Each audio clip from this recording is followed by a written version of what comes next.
So I'm going to do Lonnie the service that he deserves and play the right one. That was bang. I like that one. Yeah, that was the old one before Lonnie. Oh, really? I like that one too. Yeah, play them both. All right. Well, let's do the other one while we're here.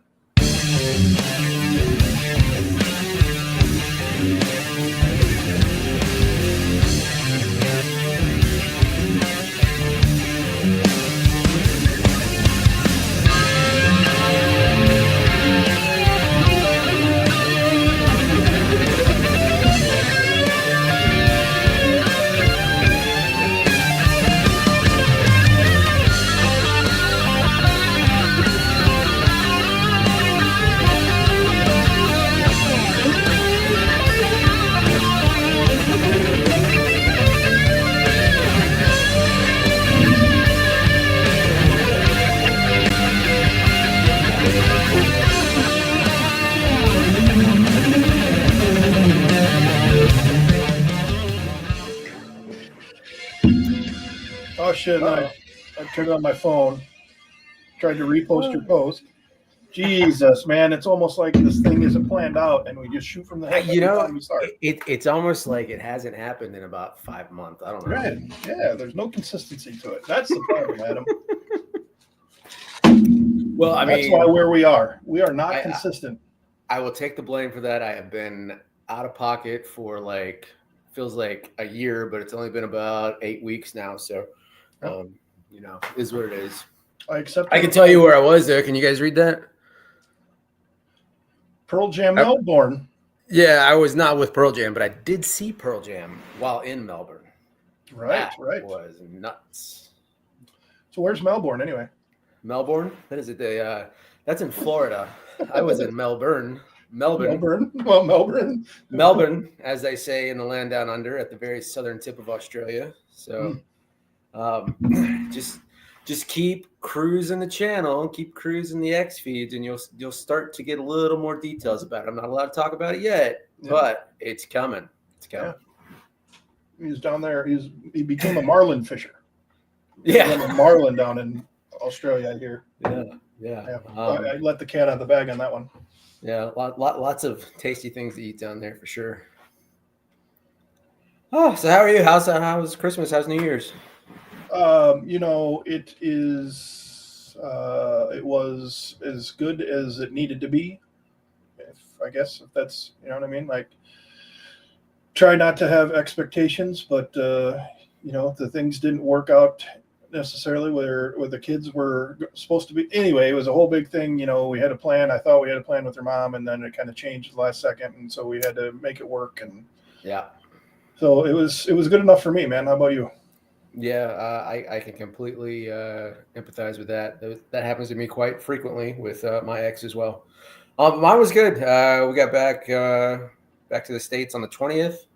So it was like hey, get into the Christmas spirit and cheer in, 4.5 days. And then Christmas came hot and fast. Adeline got a lot of cool toys. She got a helmet and a jacket for the bike, so now she can ride safely with me on the back. Awesome. So I've been doing a lot of riding since I got back, considering I bought the bike and then went out of town for 2 months, like the next day. So, but yeah, man, it's been good. Slowly getting back into work and the new year, nothing crazy, just getting back to life.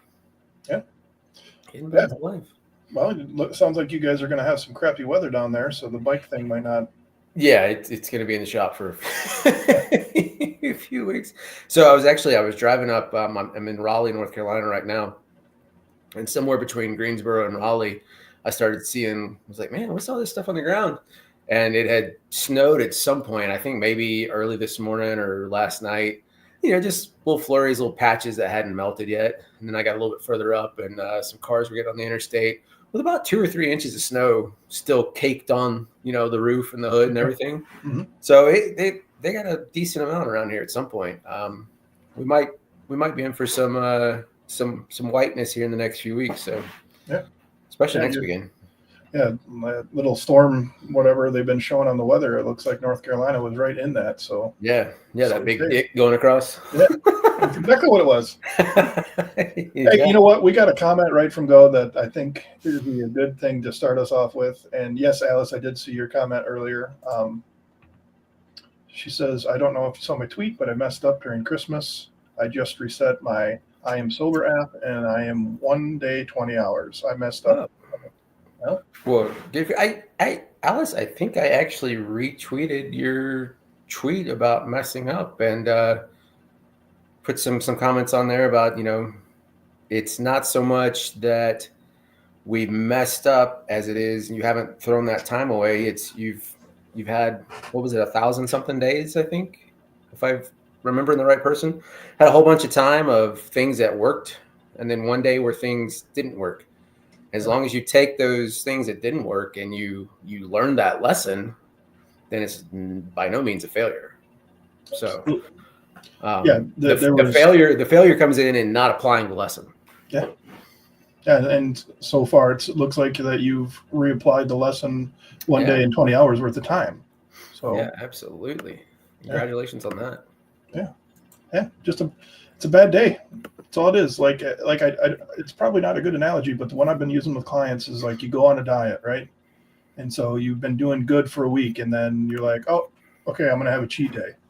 And then you get right back onto it the next day, and you're still going. The diet didn't end on that cheat day, right? So you just, if you pick up where you left off, where was the mess up? You need to learn not shut up.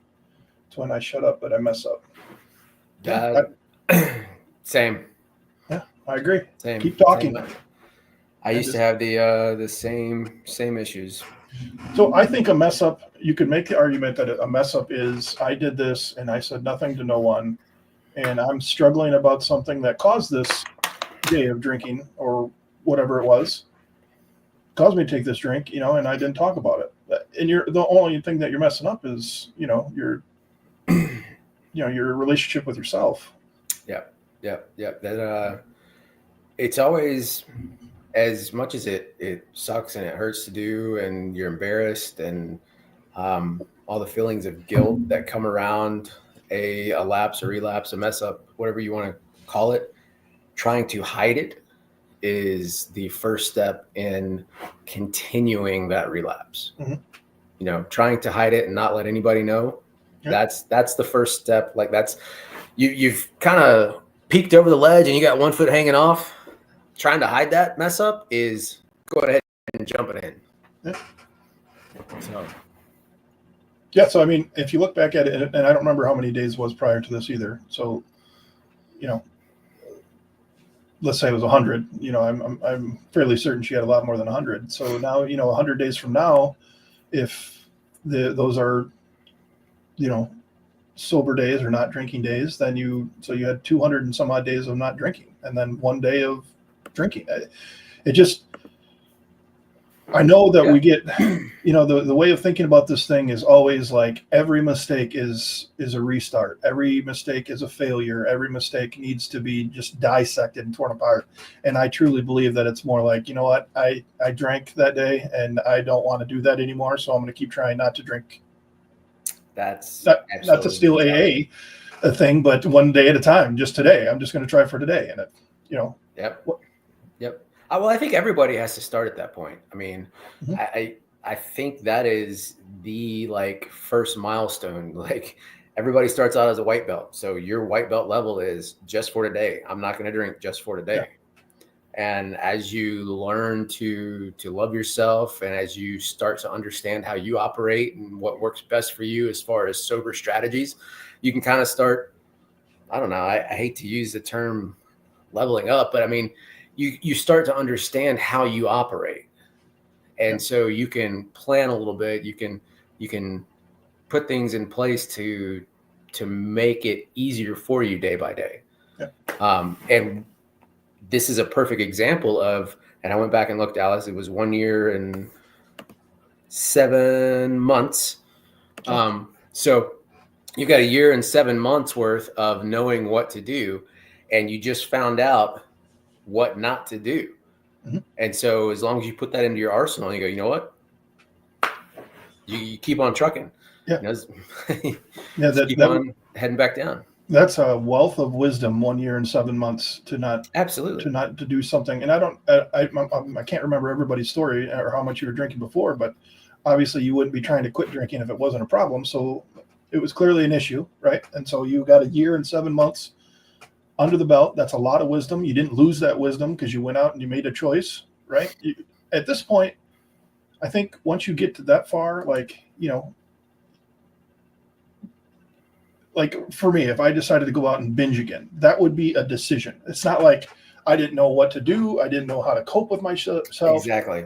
If I went on months and months and months, that was a decision that I made because I know enough now to like, if I did go out and like, oh fuck, well, Jesus, somebody just left a bottle of Captain Morgan sitting here right next to an ice cold Dr. Pepper. And I'm like, you know what, I'll try it. If I did that, and then that's it. Why am I going to beat myself up for making a decision? Yeah. Maybe it wasn't a great decision. You know what I mean? Absolutely. And that's where I think the wisdom of knowing yourself comes in, because deep down, no matter what you tell anybody else and what you try to tell yourself, the difference between I made the decision to do that and things were so completely stressful that I absolutely had nowhere else to turn to, and this was a last resort option. Right. Those are two completely different scenarios. And so it's no one can tell you which one it was, but it's up to you. And this is where the loving yourself part comes in, to be honest with yourself about that and then respond accordingly, because they're two different paths and they require two different responses on how you're going to get back on, the sober wagon and keep going. And I do believe that we all can. Okay, I assume that we all can agree that when we say slip versus relapse, we understand that the intent behind those two different words, a slip is much smaller than a relapse, right? So even, you said it better. Yeah. I should have known better than to slip like that. Well, you did, and now you do, and now how you respond will tell the tale, right? This is like, I know that feeling, man. I've failed so many times going into those rooms, and with my sponsor and, being drunk in a meeting the night before and wake up the next day, I'm like, oh my God, what did I say? What did I say in that Zoom? Everybody knew. Yeah. Surprisingly, dude, I don't think they did, which is a whole nother topic for a whole nother thing, I told you that here in town, right, during COVID, I chaired a meeting and all I remember is a woman reminding me that we forgot to read something. That's the only thing that I remember from the entire meeting, and how all those people in that room allowed that to happen blows my mind. Yeah. But anyway, I didn't mean to derail the thing on that, but no. Well, you said something just a minute ago and it made this pop up into my thoughts. Part of my problem was that I was so afraid of, quote unquote, getting in trouble with other people for drinking that I would hide it. So, I mean, this goes back to what, when we first started kind of talking, it's almost 2 years, man, 2.5 years now. It's been a minute. When I had that epiphany of the underlying belief of it's okay as long as I don't get caught, when I realized that that's what was fueling my actions, it was like, wow. And so when I realized it's not okay, even if I don't get caught, and I started, changing my beliefs and changing my thoughts and giving myself counter thoughts to when those things would pop up, that's when things did a massive, you can think of it as a U-turn or just a massive acceleration into what I call effortless sobriety. So the hiding it, to me, which Alice has not done by any means by throwing it up on the internet, because now it's there forever. Sorry, Alice. The hiding it is worse than the doing of it. Yeah, I agree. So, because I mean, it just happened, and I think you kind of alluded to that earlier. Like you were just in a situation and things happen, and I believe that your emotions have full control of you when we allow that to happen, and it's really hard to stop it once the ball gets rolling. So absolutely, yep. My opinion, with all the work and all the positive posts that I remember from you or whatever, far exceeds this one moment of weakness, if you want to even call it that. That one moment in life where you made a decision that you regret making, but you're here, you're fine, you'll be fine. So I'm gonna throw this one up here. We'll just keep picking on Alice, and she keeps thinking of stuff. So this statement right here, Alice, the thing that I immediately see with this is that the sobriety, you're at a point similar to where I was at in sobriety, where it's not so much the method, it's not so much what you do each day that is important in staying sober. It is changing your personal philosophy about how you live. And so the two people you have in your head, if you've never heard the old story about the two wolves, have I ever shared this, Scott? Not ringing a bell Two yet. wolves. So there's multiple different versions of it. It's like the old, Cherokee Indian grandfather is talking to his grandson, and he tells his grandson, it's like, inside of us, we all have two wolves, one that's dark and one that's light. And they battle each other every day to control us and basically be us. And the grandson looks at him and goes, well, which one wins? And the grandfather says, the one you feed. Mm.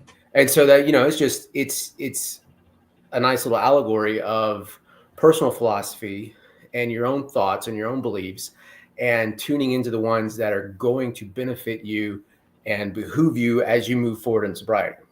So everybody, I don't care who on the planet you talk to, you can go talk to the Pope. Everybody has fucked up thoughts.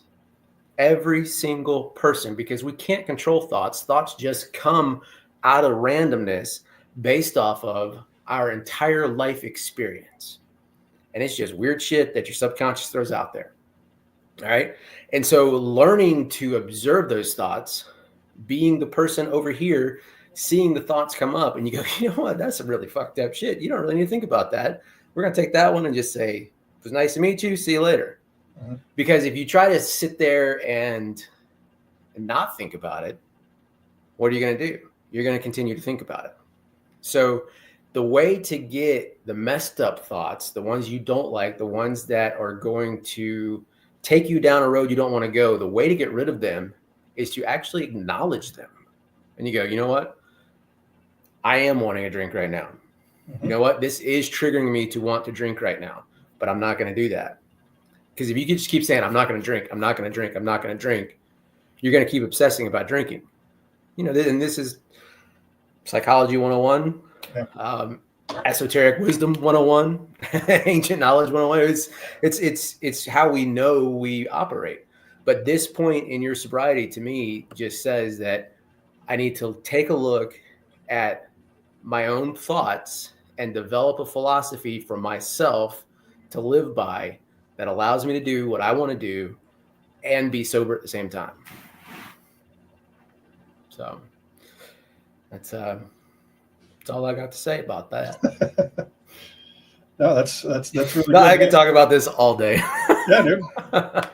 Well, we got some videos that I think now with this new setup on StreamYard that we can show some of these things that we kind of send to each other and kind of discuss it with folks here. I mean, we hit 40 people there for a second, and we've only been on here 20 minutes. So it's I mean, there's at least 39 people out there that are somewhat interested in what has to be said here. So that's really cool. Thank you for that. It means a lot. I mean, absolutely. So absolutely. Oh, 40. Hey, we're back. Back on top. Out of the billions of people on Twitter and YouTube right now, we got 40 of them. I'll take 39. So shit. I had something and then I completely drew a blank while you were talking. So now I'm trying to ramble on until it comes back to me. I got you. Well, you know what? So since we're doing that, I threw something out there yesterday, a couple days ago. So I came across this scribbling I had done in a notebook. I think it was probably about 7 or 8 o'clock in the morning, sitting on a plane going somewhere. And I had wrote, and this shows you how geeky and nerdy I am. But there was a sigma sign at the top, which is, the Greek letter S, which basically means the sum of. So if you read it in mathematical notations, it says the sum of life, basically, as you approach infinity to achieve happiness. And I said, effortless sobriety. I said, it's the sum of the thoughts, feelings, actions loop, mindfulness to observe thoughts, desire and work to improve the understanding of the self and our purpose, and a clear picture of what you want. Feelings, not really things, and then physical health. And then it's a few other things I scribbled out. I said, are these actually the principles of sobriety? Because my big thing is principles always outweigh methods, no matter what. And my conclusion was that no, these are not the principles of sobriety. These are the principles of a happy, fulfilling life. Sobriety is then just a side effect of a happy, fulfilling life. So that's, if I had one message that I want to push and push and push, is if you focus less on sobriety, once you're sober and stable, if you focus on a happy and fulfilling life, the sobriety will be there. Yeah. Yeah, going after the holes that we're trying to fill with the liquid. That's exactly how I feel. Exactly. Like there were things that were missing that I thought alcohol would take care of. Yeah. Just one more thing with, I won't put it on the screen. But yeah, I will. I just don't think I deserve to go viral over it. Over 200K people saw my tweet out of thousands of comments. Everyone is nice. Why? Why do I deserve not to get one negative word my way? I guess, and what I posted on there, but apparently I can't reply to X through this. But I would ask yourself why you feel you need a negative word. That would be the thing that I would, maybe journal about or meditate on. Yeah. Why do you deserve a negative word just because you made a choice and you're fine and you're still fighting the good fight? Try to figure out why you think that you need to think negatively about yourself. Yeah, that is I think everybody, again, this is not just confined or contained to alcoholics, addicts, people in recovery, sobriety. I think everybody in life has this feeling of I am not enough. And when I do something bad, I should be beaten down for it.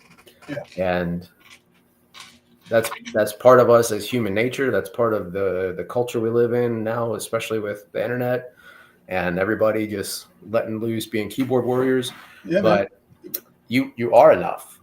You are. And the people that recognize that, and maybe this is just a thought that came to my head. So I have my conscience over here to my left on this, or right on my screen, maybe left, whatever. I got Adam here to rein me back in if it's crazy. But the successful people, they don't think minimally of themselves very often. The people that you look at, they think very highly of themselves. And I think that's why we can see some of these successful people are like, Jesus, this person is out of touch. Well, what it is, the negative in their mind is so minimum. And some call it confidence. Some might call it cockiness. You can call it whatever you want, but you don't become a billionaire or a CEO of one of these big companies and think negatively about yourself all the time. That should be enough evidence to really try for all of us to say, dude, give yourself a break. And I'm the biggest offender of this shit. You go talk to Miley, if I could ever get her on one of these things, I'm kicking the shit out of myself. I don't need anybody else to do it. Yeah. We are our own biggest critics. I mean, that is human nature by far. This actually, I tweeted something kind of addressing this morning. And I was inspired by a clip. I tried to tag it in there, but new computer wouldn't let me do it. But it was just an Instagram post, and this guy was talking to Drew Barrymore. So it's been recent, but he was talking about loving ourselves, and his way of explaining it was, what if when you were born, you were given a human to babysit? All right, your only job is to make sure that this human is fed and nourished and grows up and doesn't kill themselves, doesn't kill anybody else, doesn't get run over by cars, takes the best care of themselves, lives up to their potential. And he's kind of going kind of in a spiritual direction that way, but then he brings it back around and he says, our job, the only person that is on this planet that truly has the job of taking care of me is me. And so loving ourselves is not a feeling. It is a job. It's an approach to life. It is a task that you are assigned with. So you got to kind of think about it a little bit abstractly and think about yourself as the soul, the spark, whatever, that has been assigned this body, this human, to take care of. And once you learn to love yourself, you don't even have to like yourself, but once you learn to love yourself and make yourself do the things that you need to do in order to make this prosper, the liking will come. And I would say this ties back perfectly to what you were talking about with highly successful people don't often think negatively of themselves. Unfortunately, or fortunately, however you want to think about it, some of us out there, either through, I don't know, genetics or environment, find it easier to do those things that we need to do to make ourselves be prosperous, to love ourselves. It's easy for, like, if you know who Jocko Willink is, this guy's like a master of self-discipline. I don't know probably anybody on the planet who will do the hard things that he has to do in order to make himself be successful and thrive. Does he like it all? No. Does he like who he's become because of loving himself? I'm sure he absolutely does. Yeah. And so for some of us, it's a harder lesson. It's a much harder task to get into that approach, that mind frame. Mm-hmm. So, it's all part of the sober journey, is figuring out what those tasks are that you have to do in order to make yourself prosperous. Yeah. And I don't mean financially, I mean everything. Yeah. I've seen very successful people, especially on TikTok, these people living off grid and they're so proud of all these things they're doing. And it's like, they got a patch of dirt and they got barely any water and they're just happy. That's coming from within, not from without. Absolutely. And like one thing that, that a lot of, I see this on clients' faces when we get talking about it. So I know a lot of people don't really think about it, but something that's also come up a lot too is like we talk about, like, you're with yourself 100% of the time. You are never not without yourself. So if there's something you don't like about yourself and you're not willing to change it, then you have to accept it. Otherwise, this loop is just never ending, right? So what are you going to do? You're going to run from yourself, right? Oh, yeah. And how are we doing? How are we doing it? Yeah. Glug, glug, glug. Poke, poke, poke. Snort, snort, snort. Puff, puff, and puff. It's exactly like it took me a couple years, probably, a while of really chewing on this to come to the conclusion, like, I wasn't going to be so conceited that my ex-wife was the one that caused me to drink. I knew that there was something there, but I also knew that there's no way that she's the reason that I'm doing this. What I finally found out was I didn't like the way I was behaving in the relationship and responding to the things she was doing, but I was too, I don't know, afraid, emotionally immature. I was way too stunted. I wasn't loving myself enough to be able to express what I needed to express. And I was hiding from that and running from that. Dude, I laugh every time, you'll see these clients come in and out. And, I laugh every time somebody's in my group, for like the second or third time, and they start talking about, my so-and-so, I drank because they were a dick. And then a couple weeks later, a month later or whatever, they'll be like, I drank because, they didn't make me drink. Yeah. It starts to change because you get in there and you talk about it. Yeah. I didn't know what else to do, and I knew that this would work. So it turns out they never held a bottle to your mouth and dumped it down your throat. Turns out nobody ever did that to me. Yeah. Yeah. Well, I got some stories, but we'll leave those over there. Oh. Shit. So, yeah, just while I'm thinking about it, before it escapes this thick head of mine, I'm still going to see the state rep to talk about the mid-state insurance things. They got postponed a little Nice. bit, but that's okay. That gives me more time. Yeah. Excited to sit down and talk with somebody that can actually do something. I'm super nervous, and I'm talking bad in my head, thinking, somebody smarter than me, somebody that can present this better than me should be doing this. I'm already making it out to be a failure. Like, okay, if nothing changes, then I didn't say the right thing. It's like, dude, you know what to say. Mhm. Just say it. Be authentic, and let it go. Let the chips fall where they may. And here's the thing: the state rep is he an expert in mental health? Is he an expert in addiction? Nope, he's not. Most politicians are not experts in any of the things that they have, decision-making authority over as far as policy goes. And I'm not saying that this guy is the guy that decided this, but politicians in general. So you've got frontline real-world experience that you're able to, while you might be asking him questions as to why is this happening, what you're going to do is you're going to open his eyes to going, oh man, this system that we thought was going to help everything out is actually fucking everything up. Mm-hmm. Mm-hmm. And hopefully that's what you see. He sees your passion with it. And maybe it snowballs from there and gets to talking to some other people. Yeah, I wanted to bring that up because, from the outside, people who don't know me, the sober heathen, and this is gonna be hard for me to say. Okay. So the sober heathen on X and recovery, I have a little bit of, there's people that know the name out there. Okay. I'm not famous by any stretch. I make zero money doing any of this. It's all a negative. But there's enough people now, in the X realm, the recovery realm, that I think my name's kind of out there a little bit. Yeah. And, and then I became a recovery coach. I got the 4 drunk drive-ins. I made it back with Miley. My kids are coming in. People who may have been following this are like, dude, your life is pretty fucking good right now. But I just told you,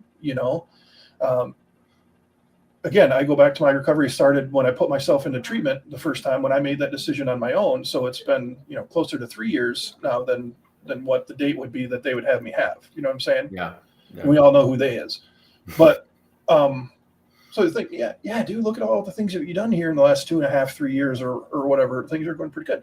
It's still a work in progress. We all are. And I think that's a great point. Like, we separate people that are addicted to substances from the rest of the world when we're all fighting the same fucking battle. We're just going at the solution differently, right? Yes. So alcohol was my solution for a while. It's not anymore, right? Yep. So insert your substance there. And so I like to illustrate, and people say it's authentic, and I do think it's authentic of me doing it. When I'm struggling, I do like to talk about it, and that really helped me when I started this podcast. And I get on here, and I get emotional, or I would just speak how it is. That helped me, and that was me growing. But I'm still struggling this far in. So when Alice shares that or whatever, I can look at this thing, and I can look at my choices, and I can look, or I used to beat myself up. I don't know Alice, but from what I do know of her, evidence would suggest that she's got her shit together, and she just made a choice that she's not happy with making. And if she leaves it at that, kind of like what Adam was saying, just leave it at that, and then move on. You got an hour, or you got a day and whatever it was, I don't remember now, or a day and 20 hours or something. Just keep building on that. That's where you are. You're still sober. You're still in recovery. Yeah, I mean, if and there's so many things I want to say about that. This is why I'm not a fan of tracking days of continuous abstinence, because it leads to these feelings of failure. Cheers to that. I think tracking time in recovery is a much more productive thing to do if you want to track a metric. Personally, I would, instead of tracking days of abstinence or days in recovery, I would track something that is more related to the goals I want to achieve in life. financially, spiritually, emotionally, relationship wise, physically, just, pick something and work towards that and track that and see how your sobriety is affected by focusing on something that is also bettering you outside of just sobriety. So yeah, it's an all-encompassing thing, isn't it? Like, I mean, like, review your day. Like, early on, I obviously tell clients that right now your job. Oh, I had 2 sisters come in, and I got to keep it super vague because the last thing I want to do is get hip up my ass. But they were so great to talk to them. You had one sister in addiction, the other one who was just being so supportive. And they come in, and I was like, she's like, I'm just so tired. I don't know if I can, do all this paperwork and stuff. I'm like, just get to do the paperwork, and then all you need to do when you get home is go home and go to bed. And the sister's like, yeah, see. I'm like, rest is recovering right now. You're just a couple days removed. It might have been that morning. I don't remember the last time, but it's like, your recovery is to rest right now. Eat, sleep, drink water, stay clean, and sleep. That's all you have to do. And you don't even have to take a shower every single day. If you're, depending on how it was, yes, you need to do that eventually, but just sleep it off as long as you need to, man. That's if you're sleeping, you're not drinking. Yeah. So in that stage, then yes, then just not drinking today is good enough. But as you get going or whatever, man, you got to grade your whole fucking day. Yes. And I will say this until I'm blue in the face. Your sobriety and your recovery should be a byproduct of your life, not your life a byproduct of your sobriety and recovery. Ooh. Awesome. Yeah. Love it. Fucking love it, man. Yeah. So all right. So I drank last weekend, right? It's now Wednesday. Let's see. I drank Saturday night. So it's Wednesday. I got 4 days of sobriety. Okay. If, there goes my year. Let's just throw it out there. Okay. So there goes my year. Well, did you go to work all week? Yes. Are your bills still getting paid? Yes. Did you end up in the hospital? Did you get in trouble? No. Okay. Is that what was happening before when you're drinking full time? Well, yeah, all those things are happening. I was getting in trouble. I was missing work. Okay. Not doing that now. So stop looking for reasons to beat yourself up. Yes. One of the things, and we were kind of talking about this a little bit before we went live with meditation and thoughts and stuff like that. But your brain is going to focus on whatever you give it the most to focus on. Yeah. I know that sounds like, oh, really? That's like the most elementary concept ever. Like, if you're going to focus on something, you're going to focus on it. So if you're constantly focusing on the negativity and how much you fucked up, you're going to constantly be focusing on the negativity and how much you fucked up, which is going to keep making you relive that. Mm-hmm. And so the only way to get out of that is to stop focusing on it. Yeah. You've got to get out of it. You've got to give the reticular activating system, the RAS, which is basically like the mission control, the homing beacon of the brain, something else to focus on. Because as soon as you prime that with, hey, I'm going to go to work and I'm going to kill my to-do list today, they'll go, oh, okay, let's focus on that. But if you keep ruminating and going, oh man, I drank, my days were shot, I'm going to have to get another white chip, blah, blah, blah. You're thinking about all the negative things that are associated with that drink. You're going to keep focusing on that drink. Mm-hmm. And guess what happens? You keep focusing on that drink. Eventually that drink's going to come back around as another possible option. Yeah. Oh, yeah. Took the words right out of my mouth. Eventually you're going to find a way to make it happen if that's all you're focused on. Yeah. And this is why I say the brain doesn't think in negatives. Your subconscious doesn't understand negatives. Okay. It understands concepts. It understands things. So when you are focusing on, I'm not going to drink, all your brain and your thoughts and your subconscious here is drink. Mm-hmm. It's focusing on the action. That's why I hate I'm not going to drink today. Focus on something good that is going to keep you from drinking. Right. That's why I say this, the sobriety will be the byproduct of, hey, I'm going to go out and I'm going to kill my workout today. I'm going to, make sure my kids do their homework. I'm going to get out and rake the leaves up. This is all the stuff that I'm going to do today. Now you're focusing on things that are going to keep you busy, not focusing on drinking. I mean, very, very high level overview of all that psychology. But yeah, I agree, man. It's so and I like what you said too. So like, I'll say it in the way so that I understand it. Your thoughts are always about survival and in your best interest. Your emotions are what fuck that all up. Right? yeah, I think you could say that. I think at a very base primal level, your thoughts are about survival. Mm-hmm. So if you want to take that to mean that I'm uncomfortable and I know that alcohol will make me feel comfortable, it will make me feel like I belong right here. Great. But if we didn't have the emotions and our brain was like, hey, we're uncomfortable, we would just change it, right? I see where you're coming from. Yeah. We would just, oh, this, like, I'm hungry, I'm going to go kill something and eat it. Not like I'm bored, I'm going to go grab a snack. That's like, that's emotional side, right? True. I don't know. We always had this. It was a great discussion, in treatment. It was always an argument between the president and the spiritual director on what comes first, the thought or the emotion when it comes to things. Yeah, absolutely. Yeah. Hold on. Alice just posted something again. I wanted to. Yeah. What it reminded me of. Oh, you know what? This is in what I sent you privately that I did not post. And I guess, you know what? I'll just, I'll read it out. What did I put that on? X or? I think it was, pretty sure it was X. Let's see. I'll look at Facebook. You look on X. Yeah, it's on X. Okay. All right. So Scott and I go back and forth a lot of stuff, just privately behind the scenes, instant messaging each other. And I sent him this, I think it was last night.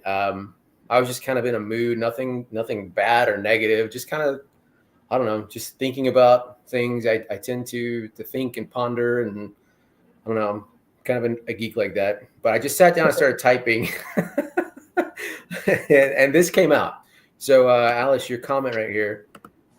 The simple way is the way of destruction. The hard way, the way that takes forever. No wonder why people fall, me included. So just take this for what you will, and if you guys want, I'll throw it up on X. But this is my personal words for me. This is not directed at anybody else. This is just what came out. So it says, the shame and the guilt and the feelings of not being enough come from realizing you're not living up to your potential. You're not even trying to, because getting there is hard work and uncomfortable. And you don't like uncomfortable. You're content with getting by. That's why your life looks the way it does. Is there something wrong with you? No. This is humanity's curse. To be blessed with the ability to create like a god, but at the same time crave comfort. No, there's nothing wrong. There's no shame in that. Everyone before and everyone after you will face the problem if they are awake enough.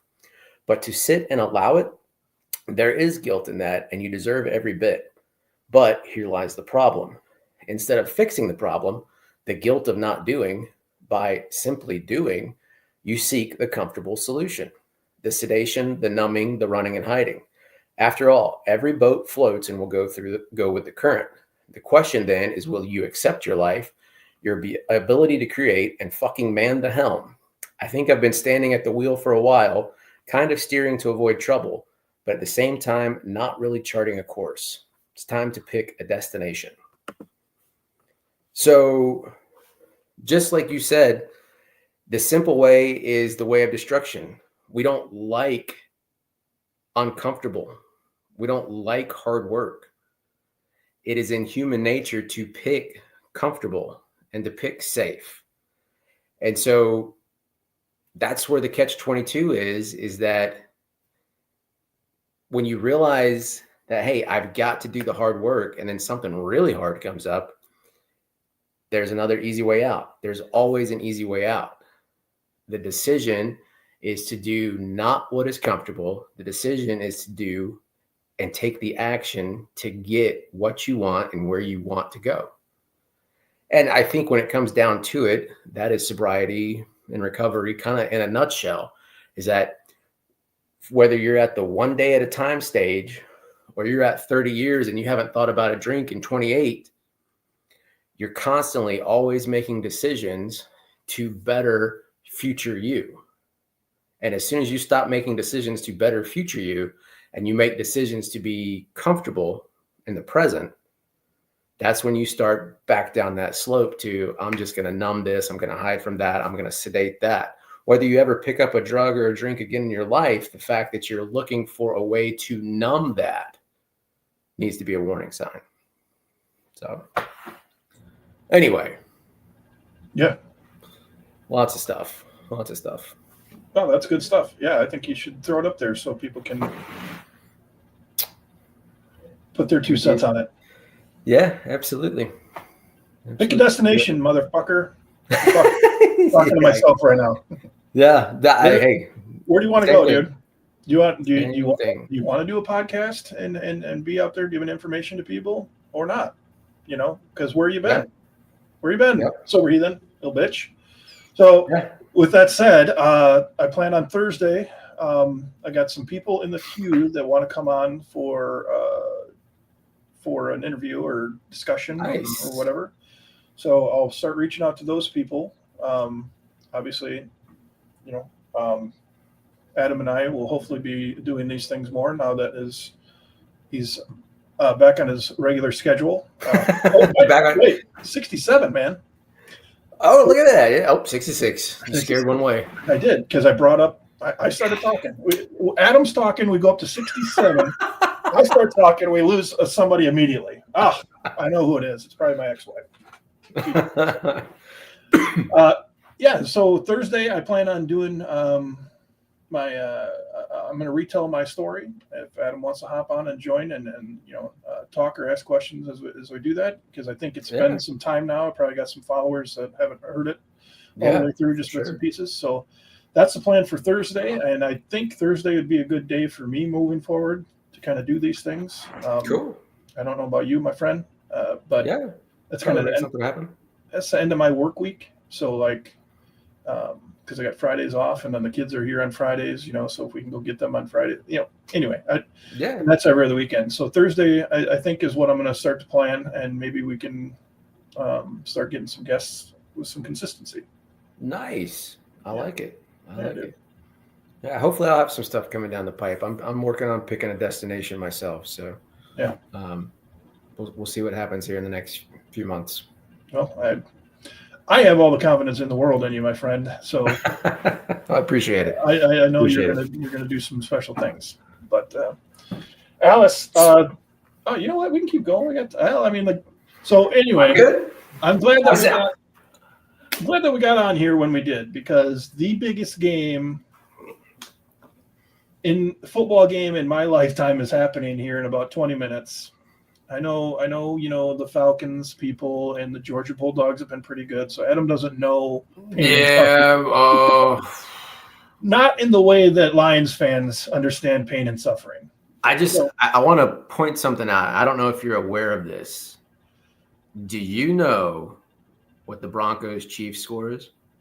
Right now? Yeah. No, I do not. All right. One team has 38.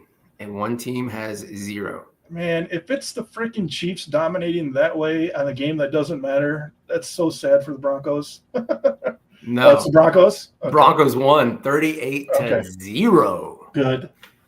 The Chiefs, the AFC, they had that shit wrapped up a long time ago. So now the men play tonight. The freaking Vikings. What a shitty deal, dude, for the loser tonight. You know what I'm saying?